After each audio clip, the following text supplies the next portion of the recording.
Hi friends, welcome back to our channel. ముందుగా అయితే అందరికి నమస్కారం అండి. మీరు చూస్తున్నారు AP schemes info YouTube channel.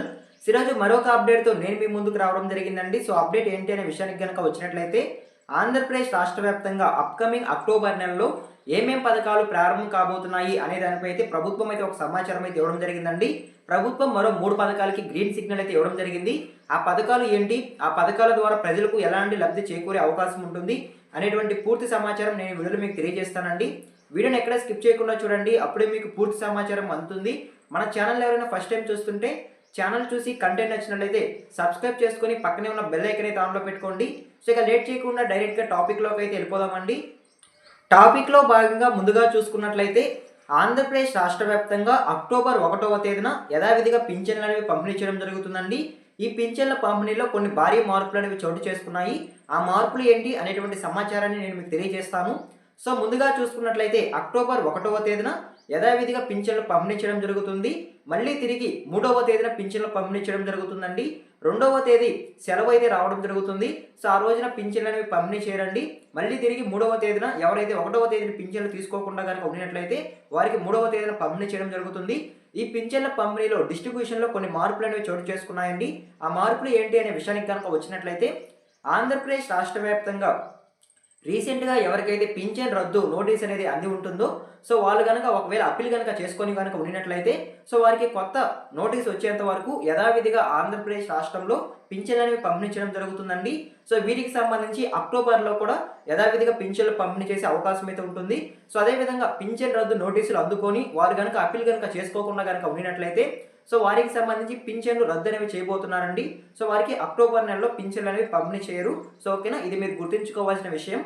అదేవిధంగా నెక్స్ట్ చూసుకున్నట్లయితే, సదరం సర్టిఫికేట్లో ఉన్న పర్సంటేజ్ను బేస్ చేసుకొని పింఛన్లు అనేవి పంపిణీ చేయబోతున్నారండి.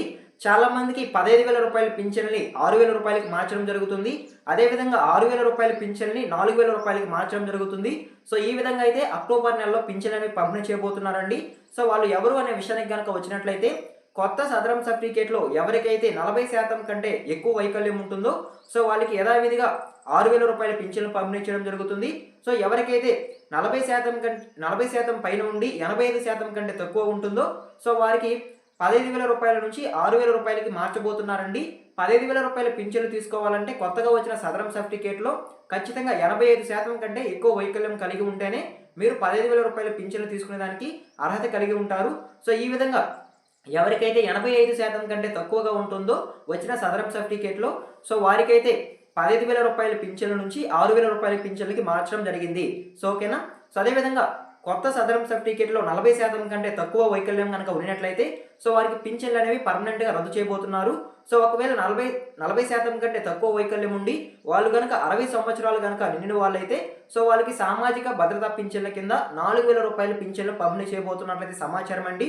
సో ఎవరికైనా సరే సదరం సర్టిఫికేట్లో పర్సంటేజ్ అనేది చేంజ్ అయిందని, సో మాకు ఎక్కువ పర్సంటేజ్ ఉండాలి కాకపోతే తక్కువ పర్సంటేజ్ వచ్చిందని ఎవరైతే అప్పీల్ చేసుకొని ఉన్నారో, సో వాళ్ళకి అప్పీల్ దరఖాస్తులు అంటే అప్పీల్ చేసుకున్న తర్వాత కొత్త సదరం సర్టిఫికేట్ వచ్చేంత వరకు వాళ్ళకి యథావిధిగా పింఛన్లు పంపిణీ చేయబోతున్నారండి.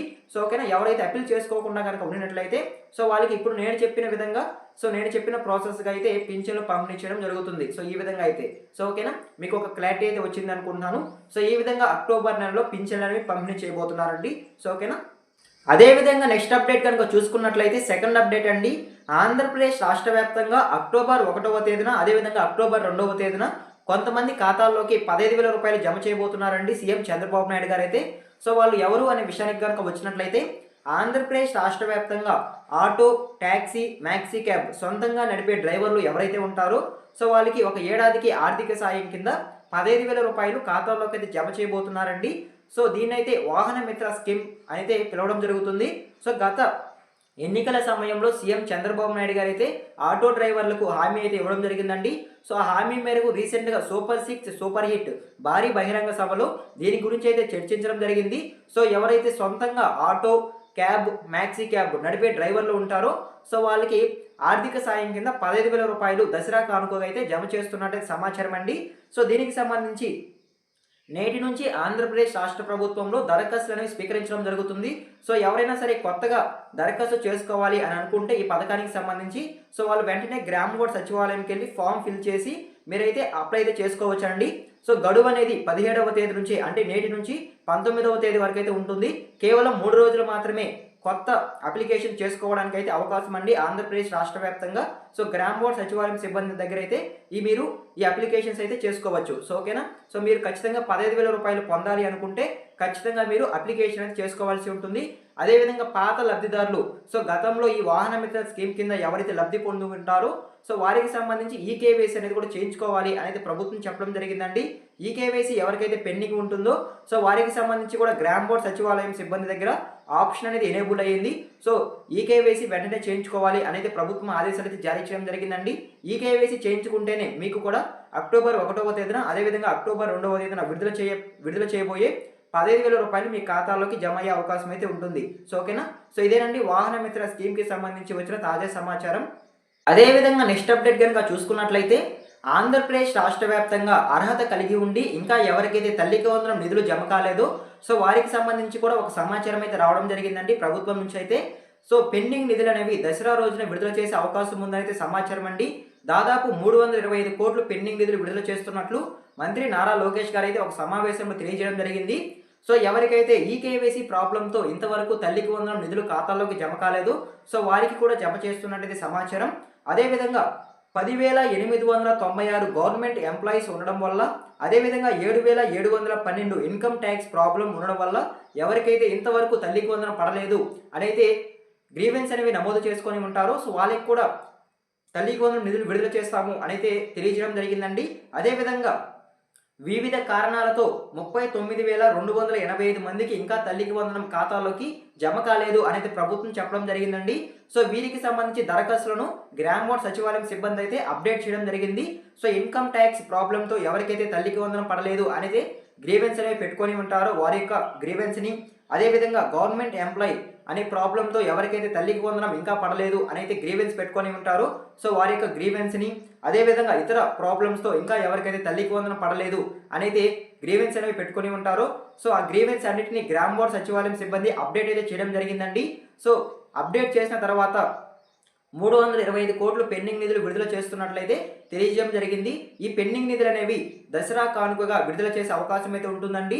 ఆ రోజున తల్లుల ఖాతాల్లోకి 13,000 రూపాయలు జమ అయ్యే అవకాశం అయితే ఉంటుందనేది సమాచారం ప్రభుత్వం నుంచి అయితే. సో ఓకేనా. సో ఈ విధంగా తల్లికి వందనం పథకానికి సంబంధించి కూడా ఒక తాజా సమాచారం అయితే రావడం జరిగిందండి. సో ఎవరికైతే hold by department by RT act అదేవిధంగా payment under processing payment to be paid అదేవిధంగా ఎన్పిసిఐ ఇన్యాక్టివేట్ ఈ విధంగా ఎవరికైతే చూపిస్తూ ఉంటుందో సో వారికి ఖచ్చితంగా నిధులు అనేవి జమ అవుతాయండి. ఖచ్చితంగా మీరు వెయిట్ చేయండి.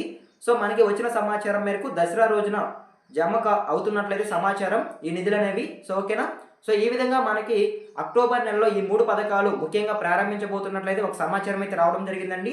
వచ్చిన సమాచారాన్ని నేను మీకు 1 by 1 అయితే ఎక్స్ప్లెయిన్ చేసి చెప్పాను. సో ఈ వీడియో మీకు నచ్చినట్లయితే లైక్ చేయండి. మన ఛానల్ ఎవరైనా ఫస్ట్ టైం చూస్తుంటే ఛానల్ చూసి కంటెంట్ నచ్చినట్లయితే సబ్స్క్రైబ్ చేసుకొని పక్కనే ఉన్న బెల్ ఐకాన్ ఆన్లో పెట్టుకోండి. ఎన్వోక్ చూస్తుంటే థ్యాంక్ యూ ఫర్ వాచింగ్.